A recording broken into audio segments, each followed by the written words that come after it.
On Motivation today, we are joined by Abimbola Olayinka, popularly known as the Peace Connoisseur. Now, she is the creator of the Peaceful Leadership and a member of the Forbes Business Council.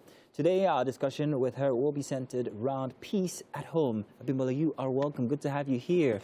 You're a very peaceful person. Thank you very much. You had come in earlier and then you're like, oh, it's not my turn. I'll go back and come back. But tell us about what we're talking about today, which is peace at home. Why is it very, very important that this is a discussion that we must have? Okay, the gospel of peace is very important in Nigeria today.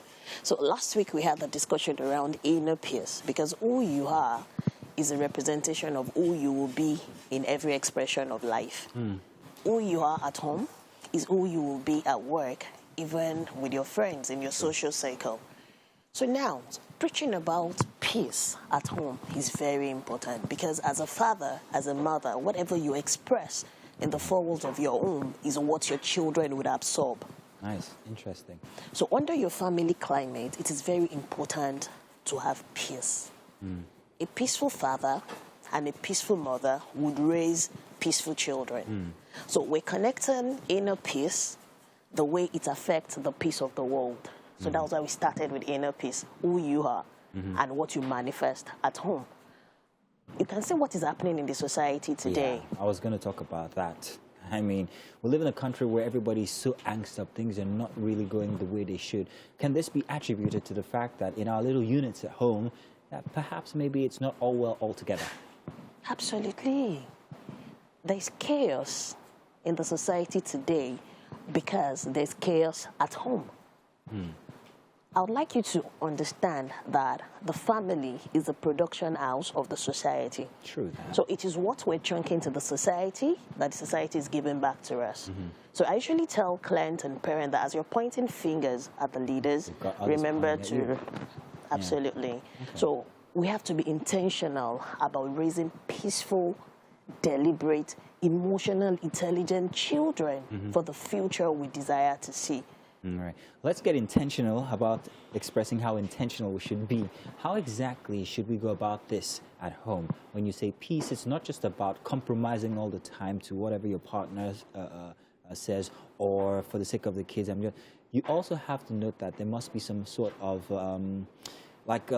allowance for where conversation should be had. There will be different preferences. How should this be handled? How do you go about expressing that this is not how I'd like it, my preference is so and so? What do you do to enable that peace remain? Okay, so we're talking about social competencies now, because we spoke about personal competency, that is inner peace, understanding who you are, your triggers and all of that. So social competency is about emotional intelligence, how I feel, what I'm feeling, what do I do to feel good? How is my spouse feeling? What do I have to say now? What don't I have to say to stimulate peace? So if I'm angry, I know what to say. I know what not to say, not to brew war. What's an example of what not to say? When you're angry and you really want to get it out there, you want to express yourself, what should I not say to ensure that I still maintain that peace? You don't want to say hurtful words. What you cannot tolerate or what you cannot get, you don't want to give it to somebody else. I don't want to tell you how terrible you are at parenting because you're not doing well.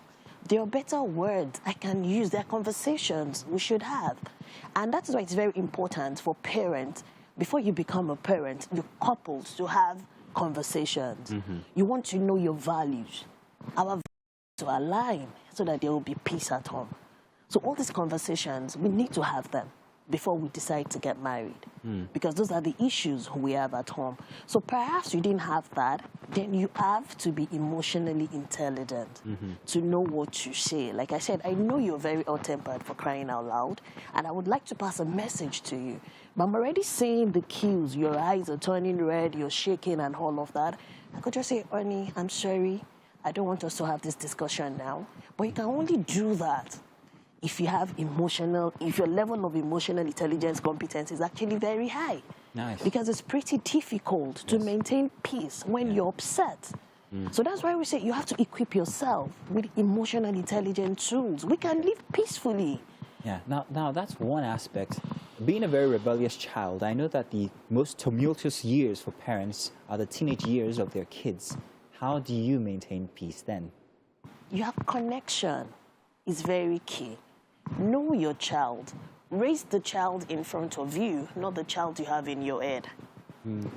It is standard. There are some behaviors you'll begin to see in the teenage years. So you want to connect emotionally with that child, not just physically. You want that child to be your friend so that you can switch roles per time. I can be a mother now, and in 10 minutes, I'm a friend, and all of that. So you want your child to trust you. You cannot always be attacking a child, and you want that child to be emotionally available all the time. Don't attack the child. Don't attack the child. Make them your friend. Absolutely. Be a mother now and a friend after. Yes. A father now and a friend after. Absolutely. It binds you to them, doesn't it? Absolutely. Well, thank you very much, Alang. It's fantastic that you have shared that with us. And I'm sure that you out there have taken away something today. Maintain peace at home. It's a small unit of what the society is. If we're going to make a better society, it starts first off from last week, like we said, inner peace, and then peace in the family. Thank you once again.